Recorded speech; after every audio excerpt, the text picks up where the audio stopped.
Namaste. Dandavat Pranam. By the instruction and grace of our spiritual master, Om Vishnupad Paramahamsa, Shripad Bhakti Madhava Puri Maharaj, we are reading Srimad Bhagavatam. Om Namo Bhagavate Vasudevaya. Canto 2, The Cosmic Manifestation, Chapter 1, Text 5. Tasmad Bharat Sarvatma Bhagavan Ishvaro Hari Shrotavyaha Kirtitavyascha Smartavyascha O descendant of King Bharata, one who desires to be free from all miseries must hear about, glorify, and also remember the personality of Godhead, who is the super soul, the controller, and the savior from all miseries. Purport. In the previous verse, Sri Sukadev Goswami has described how the foolish, materially attached men are wasting their valuable time in the improvement of the material conditions of life by sleeping, indulging in sex life, developing economic conditions, and maintaining a band of relatives who are to be vanquished in the air of oblivion. Being engaged in all these materialistic activities, the living soul entangles himself in the cycle of the law of fruitive actions. This entails the chain of birth and death in the 8,400,000 species of life. The aquatics, the vegetables, the reptiles, the birds, the beasts, the uncivilized man, and then again, the human form, which is the chance for getting out of the cycle of fruitive action. Therefore, if one desires freedom from this vicious cycle, then one must cease to act as a karmi or enjoyer of the results of one's own work, good or bad. One should not do anything, either good or bad, on his own account, but must execute everything on behalf of the Supreme Lord, the ultimate proprietor of everything that be. This process of doing work is recommended in the Bhagavad Gita 9.27 also, where instruction is given for working on the Lord's account. Therefore, one should first of all hear about the Lord. When one has perfectly and scrutinizingly heard, one must glorify his acts and deeds, and thus it will become possible to remember constantly the transcendental nature of the Lord. Hearing about and glorifying the Lord are identical with the transcendental nature of the Lord. And by doing so, one will be always in the association of the Lord. This brings freedom from all sorts of fear. The Lord is the Supersoul, Paramatma, present in the hearts of all living beings, and thus by the above hearing and glorifying process, the Lord invites the association of all in his creation. This process of hearing about and glorifying the Lord is applicable for everyone, whoever he may be, and it will lead one to the ultimate success in everything in which one may be engaged by providence. There are many cases of human beings, the fruitive workers, the empiric philosophers, the mystic yogis, and ultimately the unalloyed devotees. For all of them, one and the same process is applicable for achieving the desired success. Everyone wants to be free from all kinds of fear, and everyone wants the fullest extent of happiness in life. The perfect process for achieving this here and now is recommended in Srimad Bhagavatam, which is uttered by such a great authority as Srila Sukadev Goswami. By hearing about and glorifying the Lord, all a person's activities become molded into spiritual activities, and thus all conceptions of material miseries become completely vanquished. Text 6. Etavan Sankhya Yogabhyam Svadharma Parnishitaya Janmalabha Parapumsam Ante Narayana Smriti. The highest perfection of human life, achieved either by complete knowledge of matter and spirit, by practice of mystic powers, or by perfect discharge of occupational duty, is to remember the personality of Godhead at the end of life. Purport. Narayana is the transcendental personality of Godhead beyond the material creation. Everything that is created, sustained, and at the end annihilated is within the compass of the Mahat Tattva, material principle, and is known as the material world. The existence of Narayana, or the personality of Godhead, is not within the jurisdiction of this Mahatattva, and as such, the name, form, attributes, etc. of Narayan are beyond the jurisdiction of the material world. By the speculation of empiric philosophy, which discerns matter from spirit, or by cultivation of mystic powers, which ultimately helps the performer to reach any planet of the universe or beyond the universe, or by discharge of religious duties, one can achieve the highest perfection, provided one is able to reach the stage of Narayana Smriti, or constant remembrance of the personality of Godhead. This is possible only by the association of a pure devotee who can give a finishing touch to the transcendental activities of all jnanis, yogis, or karmis in terms of prescribed duties defined in the scriptures. There are many historical instances of the achievement of spiritual perfection, such as that of the Sanakadi rishis, or the 9 celebrated yogendras, who attained perfection only after being situated in the devotional service of the Lord. None of the devotees of the Lord ever deviated from the path of devotional service by taking to other methods as adopted by the jnanis or yogis. Everyone is anxious to achieve the highest perfection of his particular activity, and it is indicated herein that such perfection is Narayana Smriti, for which everyone must endeavor his best. In other words, life should be molded in such a manner that one is able to progressively remember the personality of Godhead in every step of life. Text 7. Prayena munayo rajan nivritta vidhi sedhata nargunyastharamante sma gunhan katane gunhanukatane hare.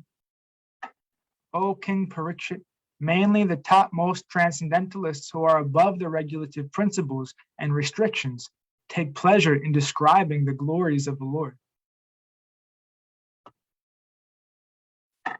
The topmost transcendentalist is a liberated soul and is therefore not within the purview of the regulative principles. A neophyte who is intended to be promoted to the spiritual plane is guided by the spiritual master under regulative principles. He may be compared to a patient who is treated by various restrictions under medical jurisdiction. Generally, liberated souls also take pleasure in describing the transcendental activities. As mentioned above, since Narayan, Hari, the personality of Godhead, is beyond the material creation, his form and attributes are not material. The topmost transcendentalists, or the liberated souls, realize him by advanced experience of transcendental knowledge, and therefore they take pleasure in the discussion of the transcendental qualities of the Lord's pastimes. In the Bhagavad Gita 4.9, the personality of Godhead declares that his appearance and activities are all divyam, or transcendental. The common man who is under the spell of material energy takes it for granted that the Lord is like one of us, and therefore he refuses to accept the transcendental nature of the Lord's form, name, etc. The topmost transcendentalist is not interested in anything material, and his taking interest in the matter of the Lord's activities is definite proof that the Lord is not like one of us in the material nature.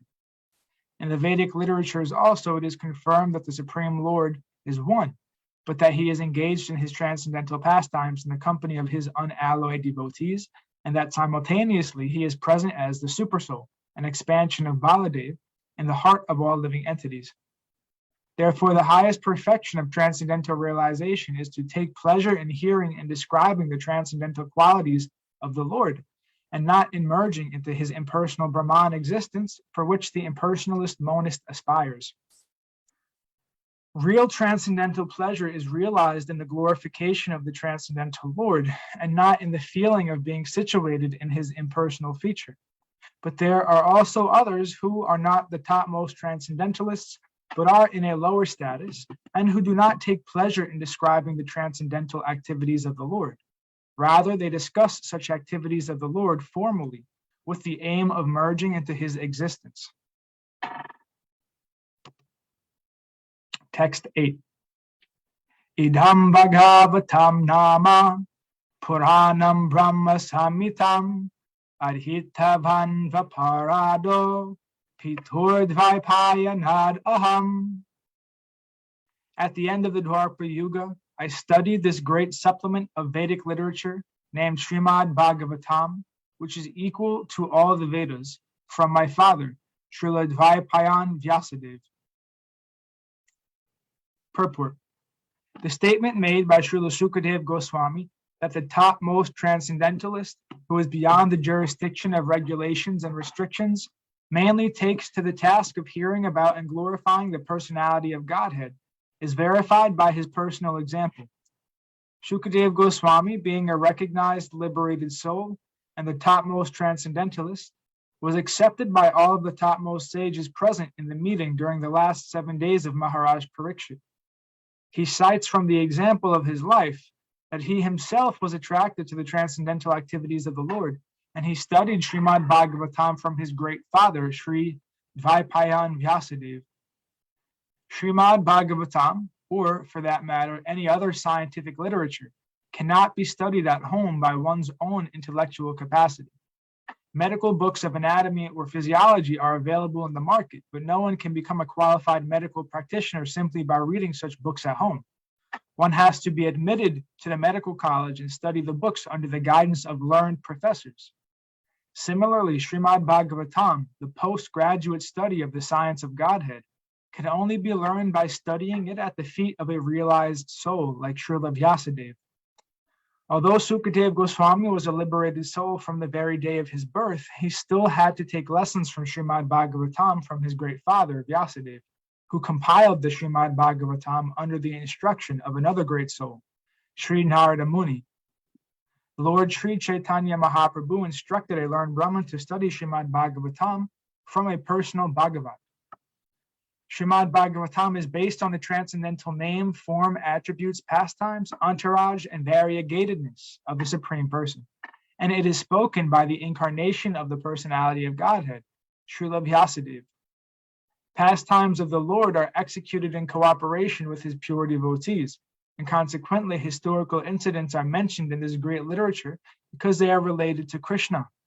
It is called Brahma Samitam, because it is the sound representation of Lord Krishna. Like the Bhagavad Gita.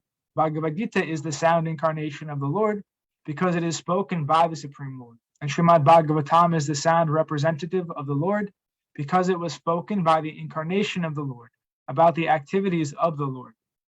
As stated in the beginning of this book, it is the essence of the Vedic desire tree and the natural commentation on Brahma Sutras, the topmost philosophical thesis on the subject matter of Brahman. Vyasadeva appeared at the end of Dwapara Yuga as the son of Satyavati, and therefore the word Dwapara Ado, or the beginning of Dwapara Yuga, in this context means just prior to the beginning of Kali Yuga. The logic of this statement, according to Srila Jiva Goswami, is comparable to that of calling the upper portion of the tree the beginning. The root of the tree is the beginning of the tree, but in common knowledge, the upper portion of the tree is first seen. In that way, the end of the tree is accepted as its beginning. Text 9. Parinnistilpi Nargunya Uttama Shloka Lilaya Grihita Cheta Rajarshe Akhyanam Yad Ahitavan. O saintly king, I was certainly situated perfectly in transcendence, yet I was still attracted by the delineation of the pastimes of the Lord, who is described by enlightened verses. Purport. The absolute truth is realized at the first instance as the impersonal Brahman by philosophical speculation, and later as the supersoul by further progress of transcendental knowledge. But if, by the grace of the Lord, an impersonalist is enlightened by the superior statements of Srimad Bhagavatam, he is also converted into a transcendental devotee of the personality of Godhead. With a poor fund of knowledge, we cannot adjust to the idea of the personality of the absolute truth, and therefore the personal activities of the Lord are deplored by the less intelligent impersonalists. But reasons and arguments, together with the transcendental process of approaching the absolute truth, help even the staunch impersonalist to become attracted by the personal activities of the Lord. A person like Sukadeva Goswami cannot be attracted by any mundane activity, but when such a person, or when such a devotee is convinced by a superior method, he is certainly attracted by the transcendental activities of the Lord. The Lord is transcendental, as are his activities. He is neither inactive nor impersonal. Text 10. Tad aham te bidhasyasmi Mahapurushiko bhavan yasya shradhad hatam asu syan mukunde mati sati.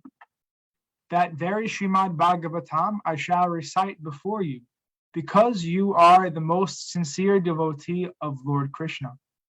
One who gives full attention and respect to hearing Srimad Bhagavatam achieves unflinching faith in the Supreme Lord and the giver of salvation. Purport. Srimad Bhagavatam is recognized Vedic wisdom, and the system of receiving Vedic knowledge is called Avaroha Panta, or the process of receiving transcendental knowledge through bona fide disciplic succession. For advancement of material knowledge, there is a need for personal ability and researching aptitude. But in the case of advancement in spiritual knowledge, all progress depends more or less on the mercy of the spiritual master. The spiritual master must be satisfied with the disciple. Only then is knowledge automatically manifest before the student of spiritual science. The process should not, however, be misunderstood to be something like magical feats whereby the spiritual master acts like a magician and injects spiritual wisdom into his disciple, as if surcharging him with an electrical current. The bona fide spiritual master reasonably explains everything to the disciple on the authorities of Vedic wisdom. The disciple can receive such teachings not exactly intellectually, but by submissive inquiries and a service attitude. The idea is that both the spiritual master and the disciple must be bona fide. In this case, the spiritual master, Sukadeva Goswami, is ready to recite exactly what he has learned from his great father, Srila Vyasadeva. And the disciple, Maharaj Parikshit, is a great devotee of Lord Krishna. A devotee of Lord Krishna is he who believes sincerely that by becoming a devotee of the Lord, one becomes fully equipped with everything spiritual. This teaching is imparted by the Lord himself in the pages of the Bhagavad Gita, in which it is clearly described that Lord Krishna is everything, and that to surrender unto him solely and wholly makes one the most perfect, pious man. This unflinching faith in Lord Krishna prepares one to become a student of Srimad Bhagavatam, and one who hears Srimad Bhagavatam from a devotee like Sukadeva Goswami is sure to attain salvation at the end, as Maharaj Parikshit did. The professional reader of Srimad Bhagavatam and the pseudo-devotees whose faith is based on 1 week's hearing are different from Sukadeva Goswami and Maharaj Parikshit. Srila Vyasadeva explained Srimad Bhagavatam unto Sukadeva Goswami from the very beginning of the Janmarasya verse. And so Sukadeva Goswami also explained it to the king. Lord Krishna is described as the Mahapurusha in Srimad Bhagavatam, Canto 11, and his devotional feature as Lord Sri Chaitanya Mahaprabhu. Sri Chaitanya Mahaprabhu is Lord Krishna himself in his devotional attitude, descended to the earth to bestow special favors upon the fallen souls of this age of Kali. There are 2 verses particularly suitable to offer as prayers to this Mahapurush feature of Lord Krishna. Jeham sadha paribhavagnam abhistha doham tirthas padham shiva virin chinutam saranyam Yartiham pranata pala bhavbadhi potam vande mahapurushate charanarvindam Chaktva sudus jagya sure pishtaraja lakshmim dharmista arya vachasa yad agar aranyam mayamragam dayitaye pishitam anvadvad vande mahapurushate charanaravindam. Bhagavatam 11.5.33 through 34. In other words, Purusha means the enjoyer, and Mahaparusha means the supreme enjoyer, or the supreme personality of Godhead, Sri Krishna. One who deserves to approach the Supreme Lord Sri Krishna is called the Mahapurushika. Anyone who hears Srimad Bhagavatam attentively from its bona fide reciter is sure to become a sincere devotee of the Lord, who is able to award liberation. There was none so attentive as Maharaj Parikshit in the matter of hearing Srimad Bhagavatam, and there was none so qualified as Shukadeva Goswami to recite the text Srimad Bhagavatam. Therefore, anyone who follows in the footsteps of either the ideal reciter or the ideal hearer, Shukadeva Goswami and Maharaj Parikshit respectively, will undoubtedly attain salvation like them. Maharaj Parikshit attained salvation by hearing only, and Shukadeva Goswami attained salvation only by reciting. Recitation and hearing are the two processes out of the 9 devotional activities, and by strenuously following the principles, either in all or by parts, one can attain the absolute plane. So the complete text of Srimad Bhagavatam, beginning with the Janmadasya verse, up to the last one in the 12th canto, was spoken by Shukadeva Goswami for the attainment of salvation by Maharaj Parikshit. In the Padma Purana, it is mentioned that Gautama Muni advised Maharaj Ambarish to hear regularly Srimad Bhagavatam as it was recited by Shukadeva Goswami. And herein it is confirmed that Maharaj Ambarish heard Srimad Bhagavatam from the very beginning to the end as it was spoken by Shukadeva Goswami. One who is actually interested in the Bhagavatam, therefore, must not play with it by reading or hearing a portion from here and a portion from there. One must follow in the footsteps of great kings like Maharaj Ambarish or Maharaj Parikshit and hear it from a bona fide representative of Shukadeva Goswami. Thus ends our reading for today. We'll continue from text 11 on Wednesday, hopefully. All glories to Om Vishnu Pad Paramahamsa Shri Pad Bhakti Madhava Puri Maharaj Ki Jai. Jai Srila Prabhupada, Srila Guru Maharaj, Srila Guru Dev, Srila Acharya Dev, Srila Shanta Maharaj Ki Jai. All glories to our Rupa Nuga Guru Varga Ki Jai. All glories to the assembled devotees. All glories to the worldwide devotees. Bhakta Vrinda Ki Jai. Jai Navadvip Dham, Jai Mayapur Dham, Jai Nishringapali Dham Ki Jai. Jai Ekachakra Dham Ki Jai. Jai Jagannath Puri Dham Ki Jai. Jai Baladev Subhadra Jagannath Ju Ki Jai. Jai Vrindavan Dham Ki Jai. Giri Govardhan Gupta Govardhan Dham Ki Jai. Sham Kun Radha Kun Ki Jai. Tulsi Devi Bhakti Devi Vrinda Devi Ki Jai. Nitai Gaur Pramanandi Hari Hari Hari Bol. Dhanavad Pranam. Hare Krishna.